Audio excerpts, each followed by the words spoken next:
Convido a todos para que possamos abrir a palavra. E nós vamos meditar em Romanos 13, de 8 a 10, sob o título de Amar, o sentimento da perfeição. E que este, que é um sermão que se estenderá inclusive a todos aqueles que amamos da nossa Associação Batista Leopoldinense, que eles também possam receber essa palavra como uma palavra de grande júbilo, porque é a palavra que nos recupera, que nos fortalece e que nos faz cada vez mais unidos. E esse trecho em Romanos nos faz detalhar que o amor colocado pelo Senhor no nosso coração é um amor que cumpre a lei.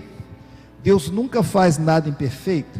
A lei que ele revelou a Moisés é a mesma que pode vigir sobre todos os aspectos da vida daquele que é salvo pela graça. Porque ninguém que é salvo pela graça, que encontrou Jesus Cristo, vai descumprir qualquer que seja a lei. Porque o amor sempre foi e sempre será obediente. Quem ama obedece, quem ama se preocupa com o próximo, quem ama não faz mal ao próximo.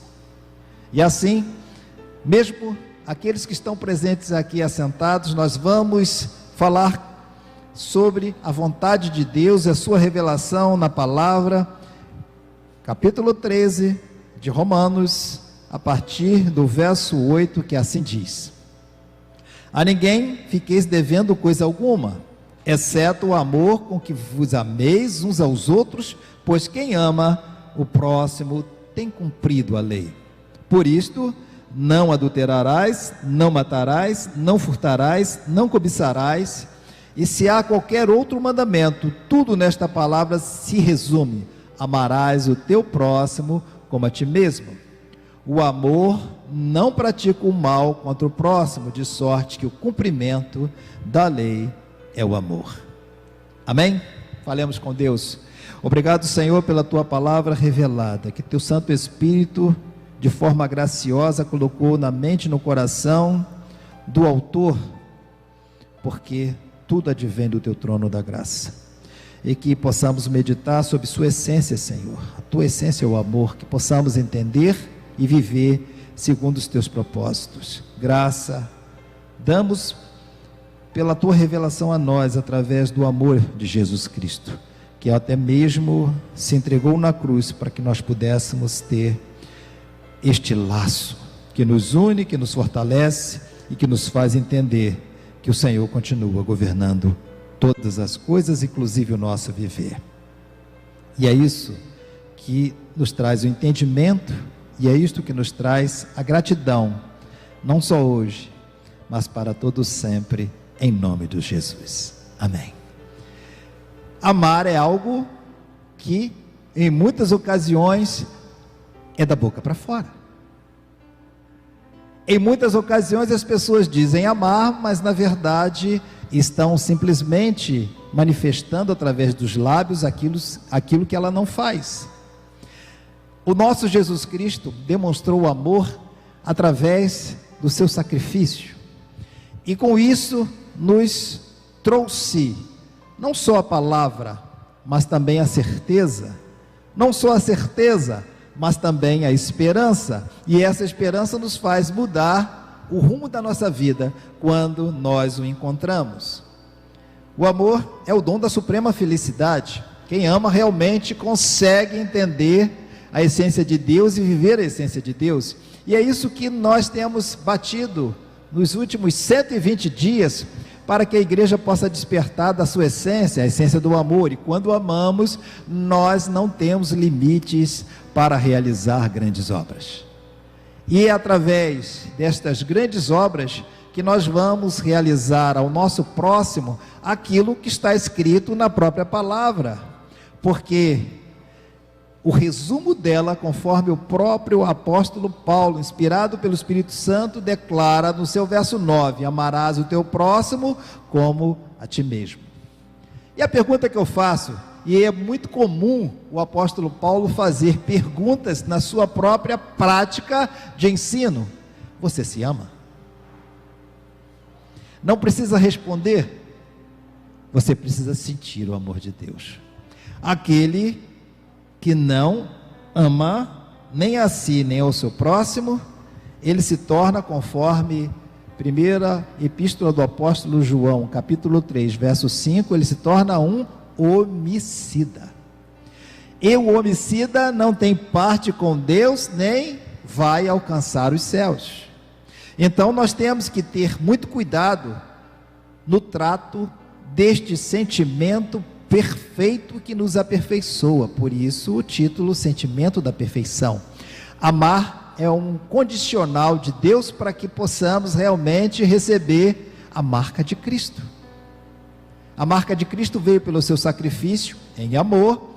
Ele nos trouxe a esperança da salvação, de dias melhores, de crescimento espiritual, da salvação, da ascensão nossa no futuro aos céus, da nossa vida eterna.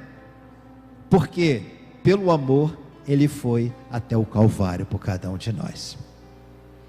E como é que foi revelado este amor dele para conosco? O próprio Deus olhou para a sua criatura, criada à imagem e semelhança, e desprezado por alguns, e temos estudado muito isso a respeito do povo, de onde surgiu o próprio Filho de Deus, onde Deus inseriu o seu Filho, o povo judeu, que não demonstrou amor para com o próprio Filho de Deus.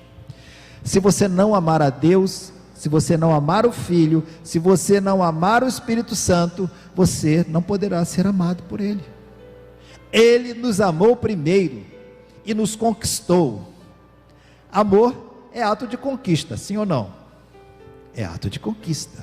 Nós conquistaremos até mesmo os nossos inimigos, se nós demonstrarmos que andamos em amor.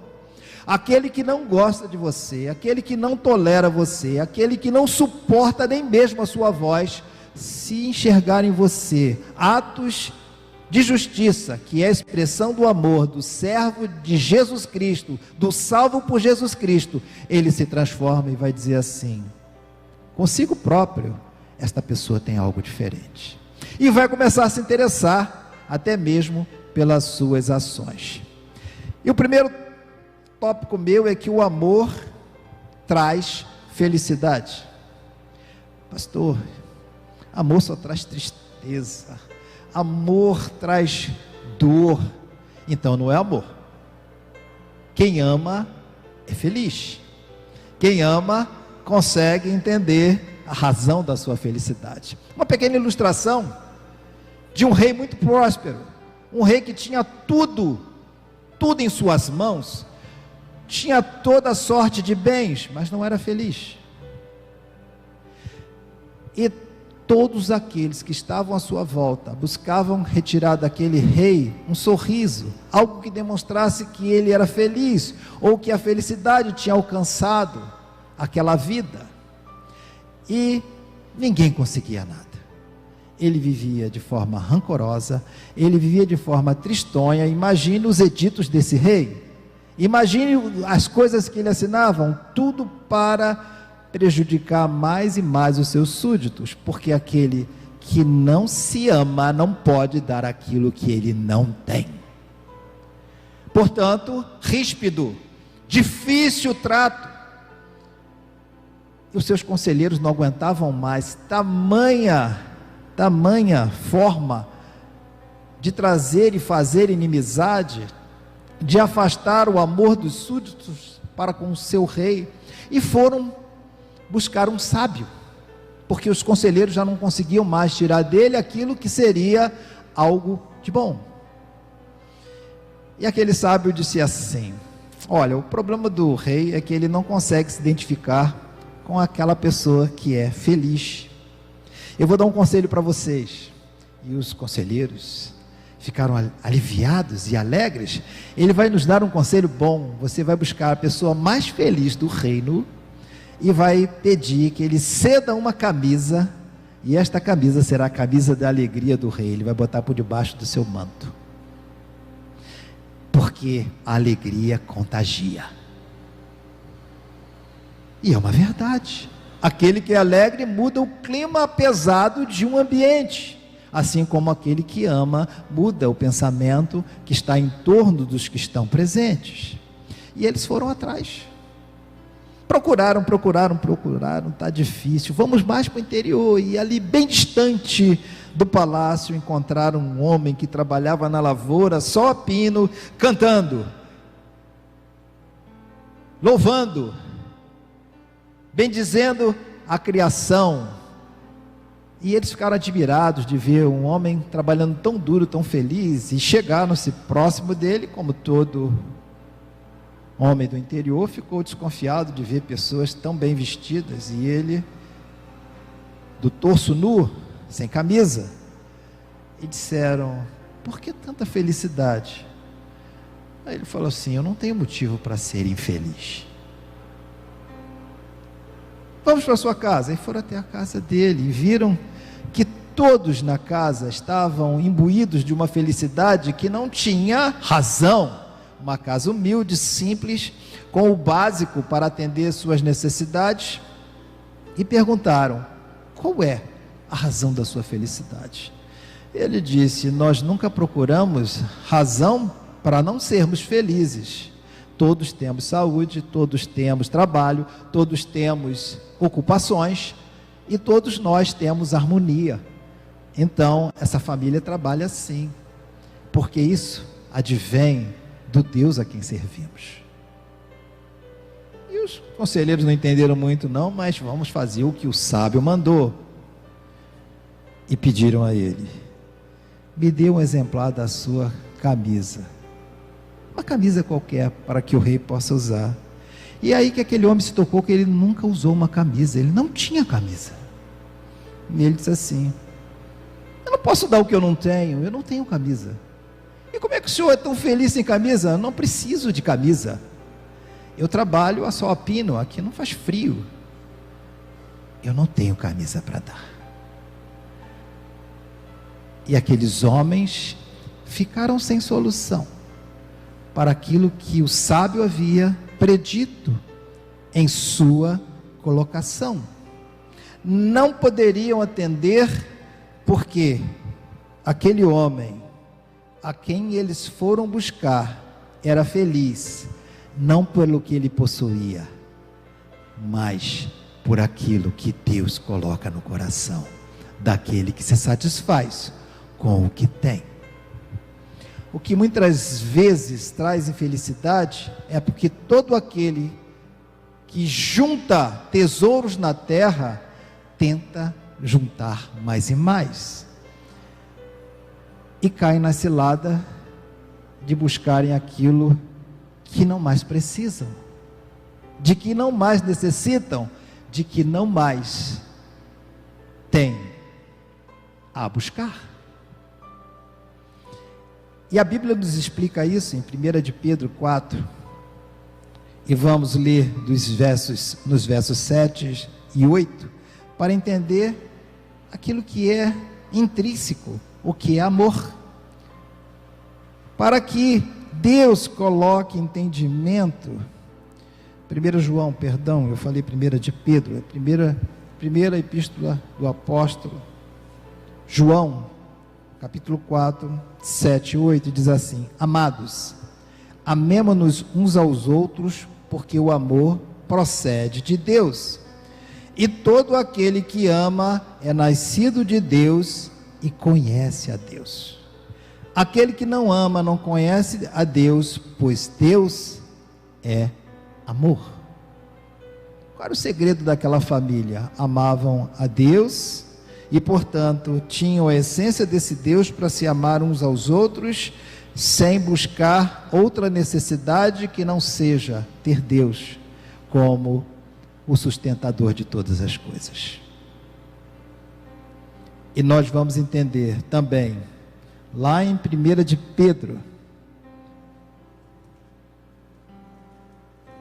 nós vamos entender na primeira epístola de Pedro, no capítulo também 4, verso 8, o que esse amor é capaz de fazer.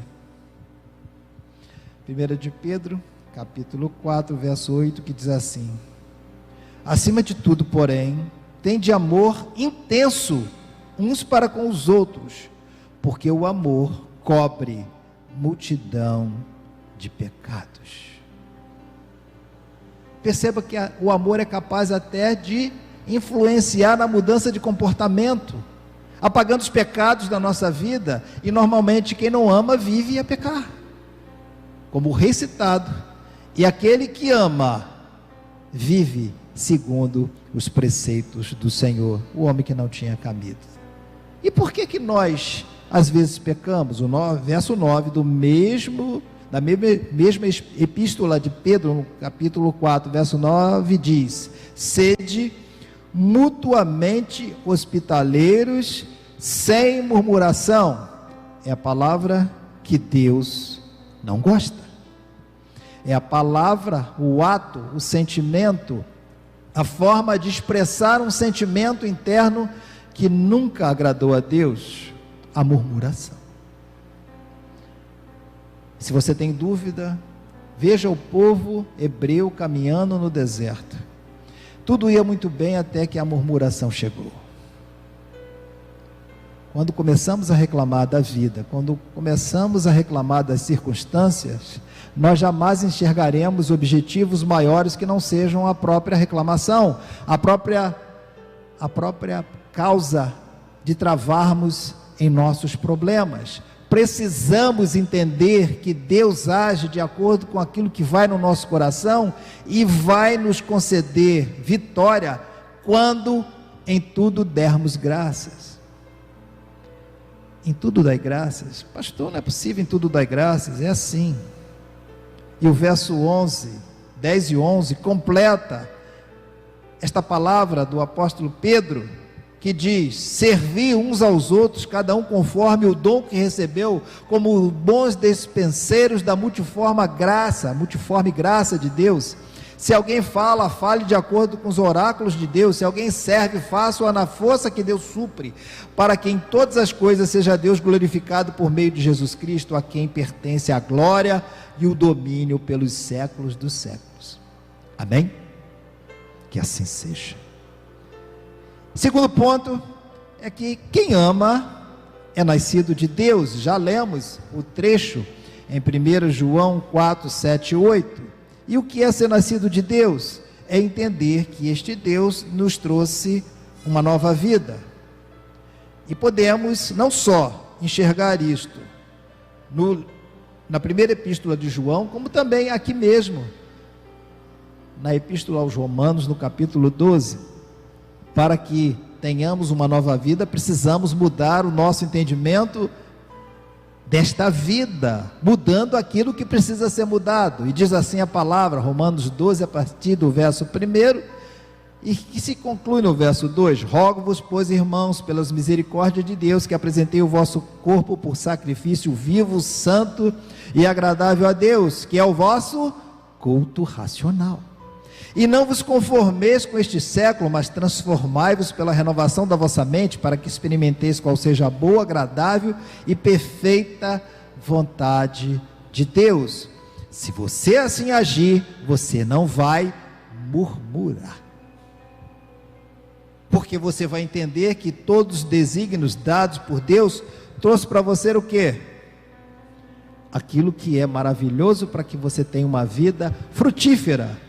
E você pode seguir, e você vai ver que nas virtudes recomendadas, através do verso 12, que é a partir do verso 9, você vai saber que tudo isso está atrelado ao amor. E assim diz: o amor seja sem hipocrisia, detestai o mal, apegando-vos ao bem, amai-vos cordialmente uns aos outros com amor fraternal, preferindo-vos em honra uns aos outros. No zelo não sejais remissos, sede fervorosos de espírito, servindo ao Senhor. Mas para que isso supra o que o teu coração anseia, você tem que praticar os atos de justiça, que eu tenho repetido, onde está transcrito no livro de Apocalipse, na revelação de Deus aos homens, no seu capítulo 19, no verso 8, que fala que o linho finíssimo são os atos de justiça praticados pelos santos. E você vai entender o que está no verso 13 em diante do capítulo 12: compartilhai as necessidades dos santos, praticai a hospitalidade, abençoai os que vos perseguem, abençoai e não amaldiçoeis, alegrai-vos com os que se alegram e chorai com os que choram. Tende o mesmo sentimento uns para com os outros. Em lugar de serdes orgulhosos, condescendei com o que é humilde. Não sejais sábios aos vossos próprios olhos. Quem ama tem empatia.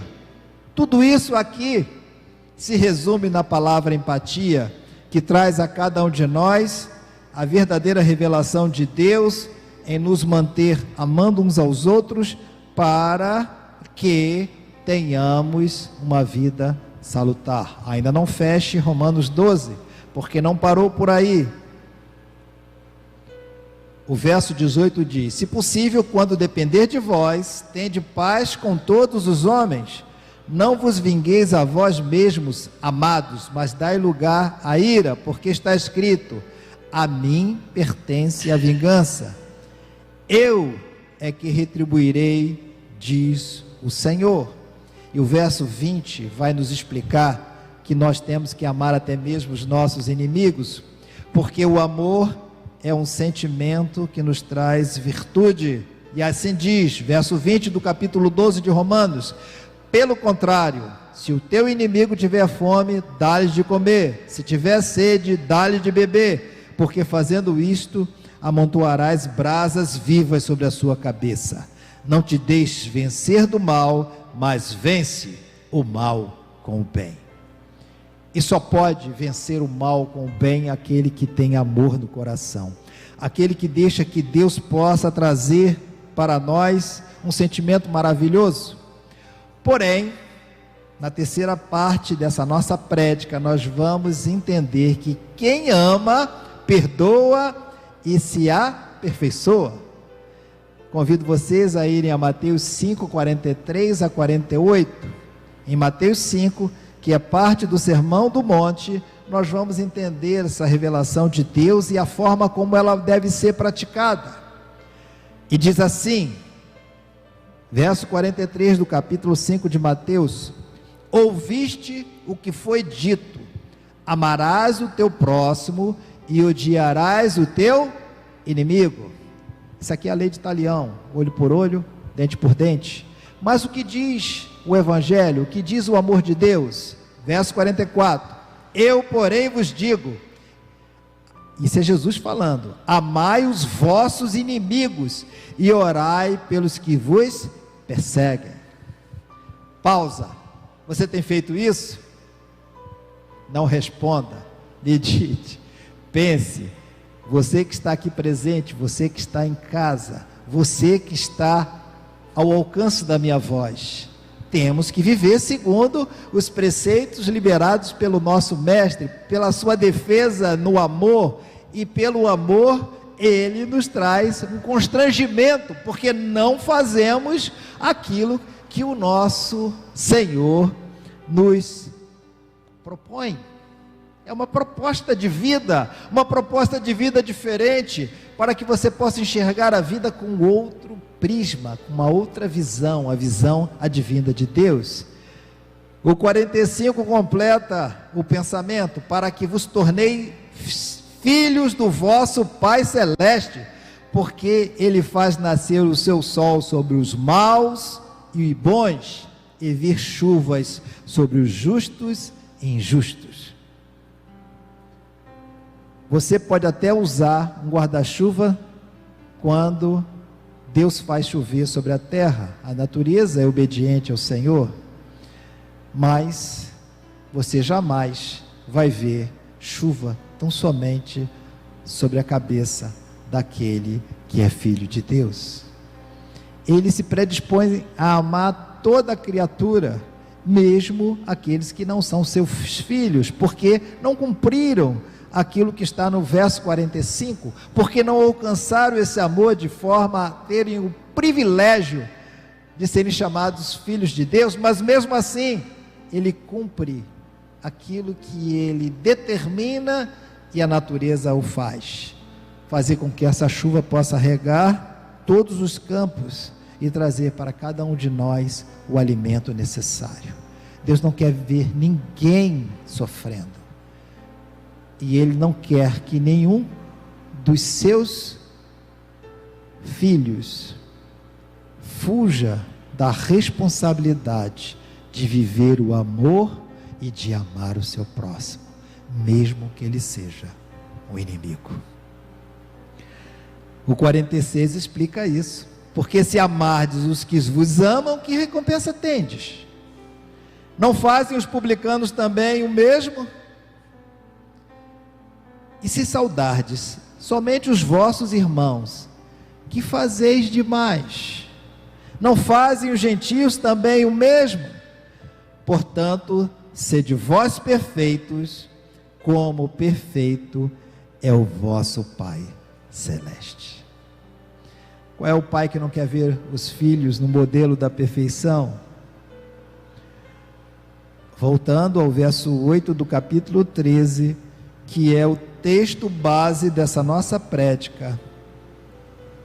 Jesus demonstrou lá no Sermão do Monte qual seria a nossa prática ideal, e o Espírito Santo orienta Paulo para que nos escreveu aos Romanos, mas essa carta nos alcançou, para que nós não tenhamos nenhuma dívida para com aqueles que são chamados pelo decreto do Senhor. A ninguém fiqueis devendo coisa alguma, exceto o amor com que vos ameis uns aos outros, pois quem ama o próximo tem cumprido a lei. Esta palavra não foi escrita tão somente para chamar a atenção daqueles que eram judeus praticantes, para aqueles que eram religiosos, para aqueles que estavam distante do ideal de Deus, mas que Deus havia sobre eles despejado tamanha graça, tamanho amor, manifestado a todos aqueles pelos quais Ele sempre manteve aliança, que pudessem cumprir aquilo que está escrito na palavra. E a própria palavra diz que tudo que está escrito lá em Êxodo, em se tratando daquilo que era a lei, que é Êxodo capítulo 20, ela não se desfaz, ela não será ultrajada, ela não será modificada, ela não será desprezada quando amamos, porque quem ama não comete atos contrários à lei. E vai além.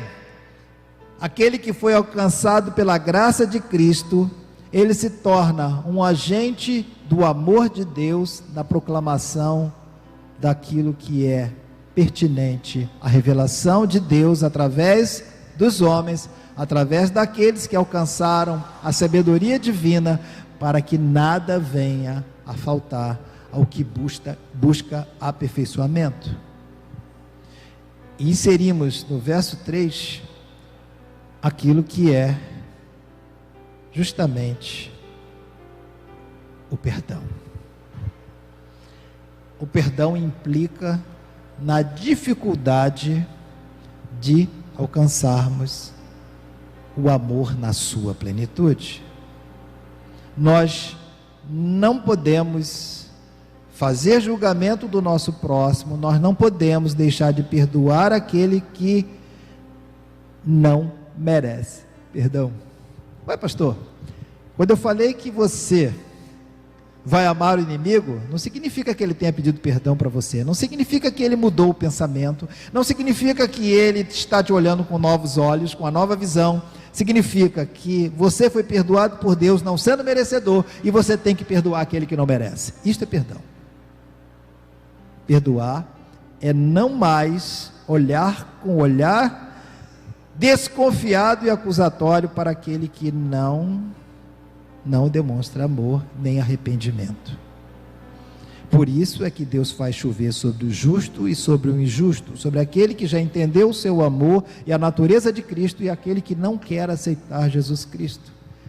Nesta terra ele terá os benefícios advindos do amor de Deus que mantém a natureza funcionando para todos.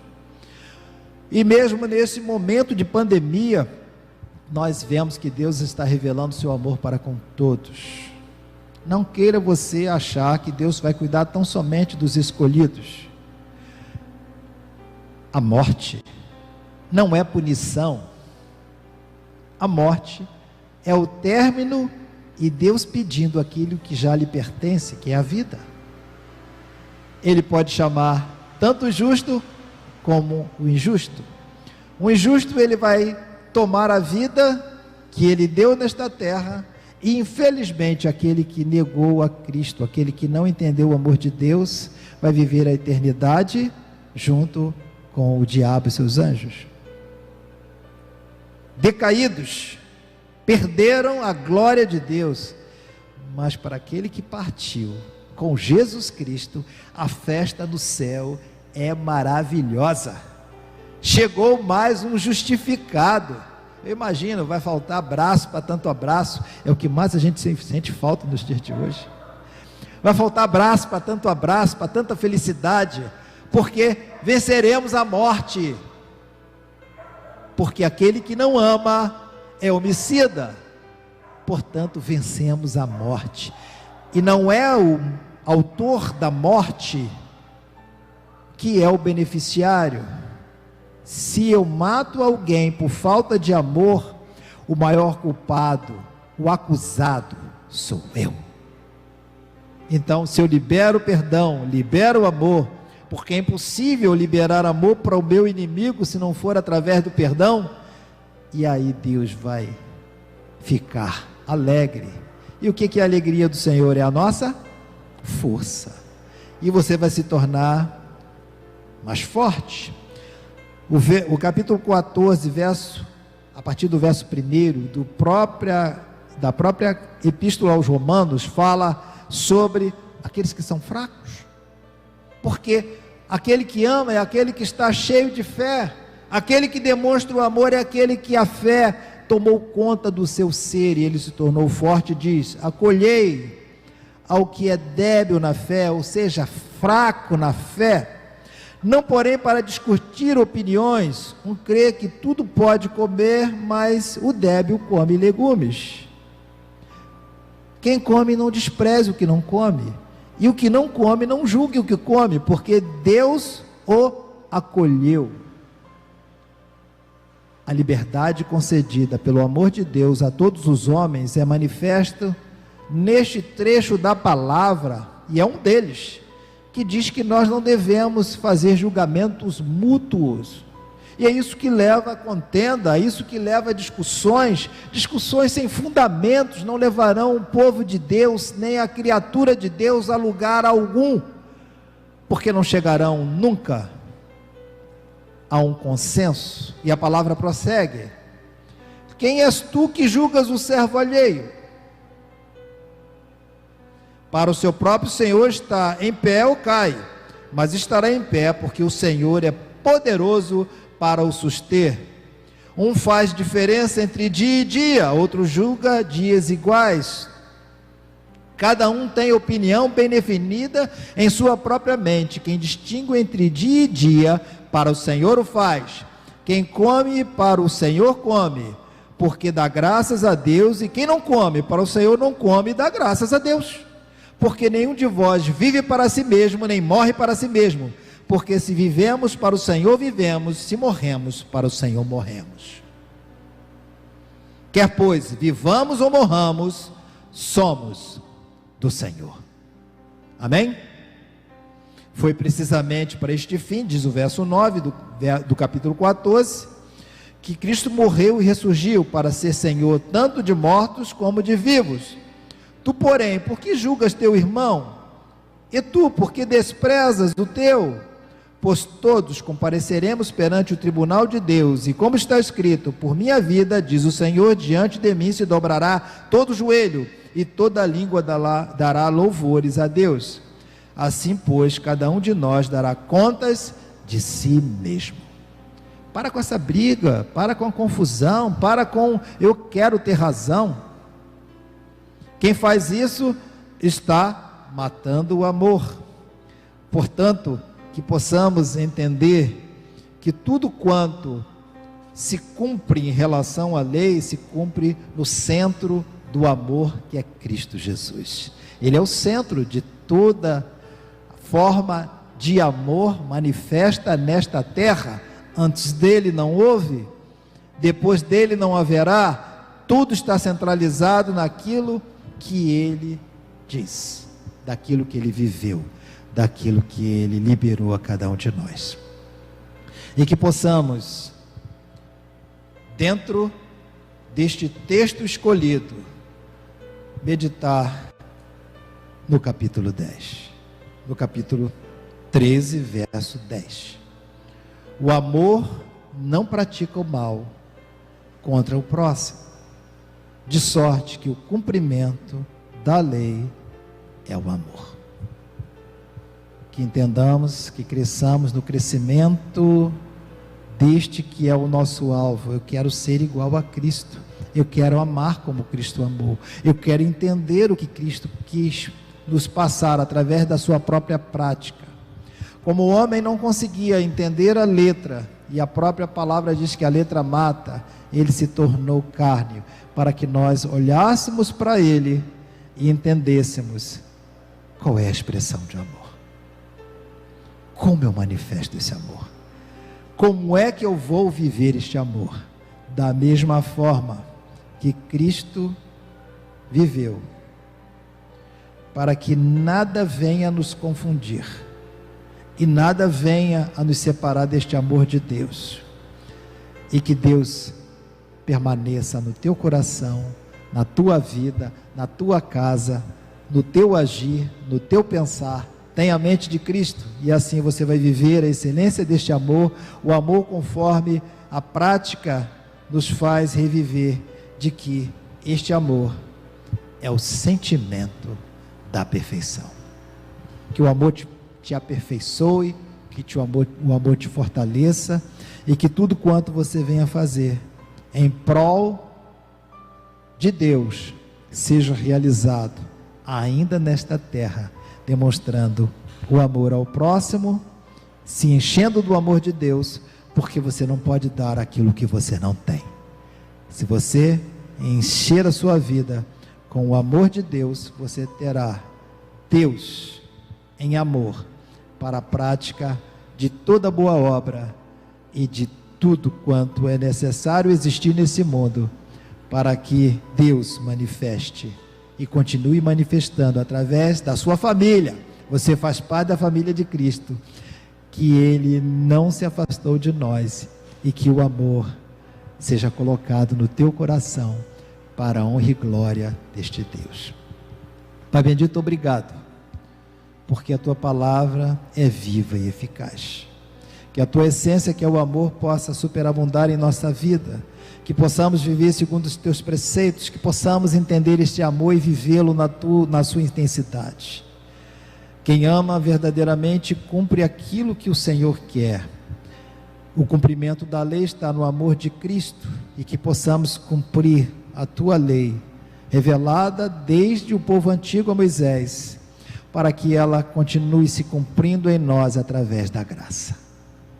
E que o entendimento daquilo que o Senhor revelou a cada um de nós possa preencher o vazio do nosso viver, para que o Espírito Santo habite em nós de forma perfeita e nos faça lembrar de tudo aquilo quanto o Senhor proporcionou àqueles que estão conosco hoje, vivendo no tempo presente momentos difíceis em função desta pandemia. Que o amor possa suplantar esta dificuldade, que o amor possa nos fazer amar o nosso próximo, que não venhamos a fazer julgamentos temerários, julgamentos errados, que possamos entender a dificuldade do nosso próximo, que possamos amá-lo, que possamos entender, Senhor, que precisamos liberar perdão para que sejamos perdoados, porque assim fomos por Jesus Cristo, e que Ele seja o nosso modelo, seja e continue sendo o nosso Senhor e Salvador, não só hoje, mas para todos sempre. Amém. E agora que o amor de Deus Pai, a graça salvadora de Jesus Cristo Filho e as ternas e eternas consolações do Espírito Santo seja com o povo de Deus aqui reunido, com o povo de Deus que nos assiste e com o povo de Deus espalhado em toda a face da terra, não só hoje, mas para todos sempre. Amém. Graça e paz em nome do Senhor Jesus. Tenha uma noite agradável, uma noite bem próxima do Senhor, vivendo segundo os seus preceitos. A sua vontade é boa, perfeita e agradável, e que a sua noite seja de idêntica forma, porque com Deus presente, nada virá a nos faltar. Tenha uma noite de paz e que o Senhor continue te abençoando.